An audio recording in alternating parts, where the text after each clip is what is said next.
Hi, my name is Stacy, and today I'm going to talk to you a little bit about macaroons and even talk you through how to make this wonderful French pastry. Macaroons are a French, sweet, meringue-based confection that are becoming very popular in America today. This pastry used to only be sold in high-end French bakeries, but is now being seen at retailers across the globe. Julie Jargon states, macaroons are showing up at retailers like Whole Foods, Trader Joe's, and Starbucks. Even McDonald's is selling a scaled-down version in its McCafés in France, backed by ads showing two hands holding the tiny treat like a hamburger. You can find this treat in an array of flavors, which typically come in fruit flavors, pistachio, chocolate, and sometimes more exotic varieties like violet, lavender, and white truffle. While this dessert is unlike anything else in the market, it is not meant to be seen everywhere. Francis Payard has talked about macaroons, saying, "People think of them like cookies, but they are much more delicate and exciting than cookies, so crunchy on the outside and so soft in the center, like a little pastry." We have all seen these small treats in local stores and restaurants. Now let's learn to make them for ourselves. We need to start by making the macaroons by making the ganache for the inside. The reason you want to make the ganache first is because you want the chocolate to crystallize or harden slightly so it's not runny but still pipeable. You'll want to have white chocolate, fruit puree of your choice. For my example, I will use raspberry, and butter.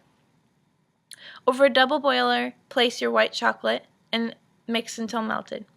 After your chocolate is melted, take it off the double boiler and mix in your fruit puree and butter until combined. Now set this aside for later. Now it's time to make your macaroon shells. First, you need to scale out your ingredients. For this, you'll need almond flour, powdered sugar, 2 portions of egg whites, sugar, and water. In a large bowl, mix your almond flour, powdered sugar, and 1 portion of egg whites. Mix this until all dry ingredients are wet.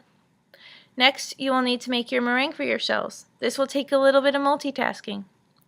In a small pot, add your granulated sugar and just enough water to make your sugar look like wet sand. Cook your sugar until softball stage, which is about 125 degrees Celsius, but do not stir. This will cause bad crystallization. While your sugar mixture is cooking, place your second portion of egg whites in a mixing bowl with a whisk attachment. You want to mix your egg whites until you see only foam, no liquid egg white.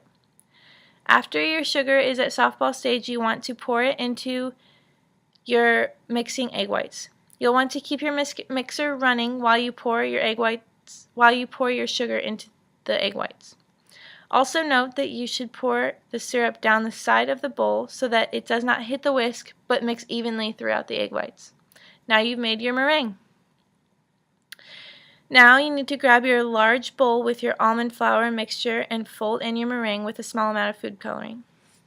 I just use this food coloring. It's very simple. This is your opportunity to use some creativity and add a little color to your dessert. Typically, you use the color that matches your fruit that you used. Since I used raspberry puree, I would use a pink or purple color. You want to mix this well and evenly so that the almond flour and color is spread evenly throughout the meringue. I usually use a bench scraper, but you can definitely use a rubber spatula. Now it's time to pipe.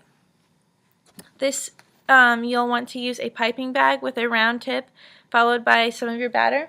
I usually use a piping tip about this big.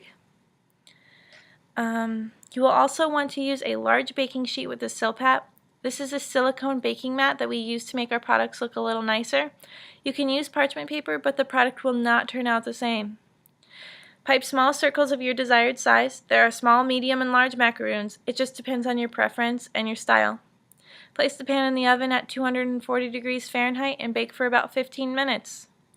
Once your shells come out of the oven and have cooled for about 30 minutes, you'll want to fill them with your ganache you have made from the beginning. You'll want to use a small round tip and another piping bag. For this, I use a piping tip about this big. Now you have just made beautiful French macaroons, which should look a little bit like this. This is a beautiful dessert, but like Francis Payard says, the perfect macaroon takes time but only has a short shelf life. So enjoy your macaroon while they're fresh and appreciate all the hard work you did to make this beautiful French pastry. Thank you.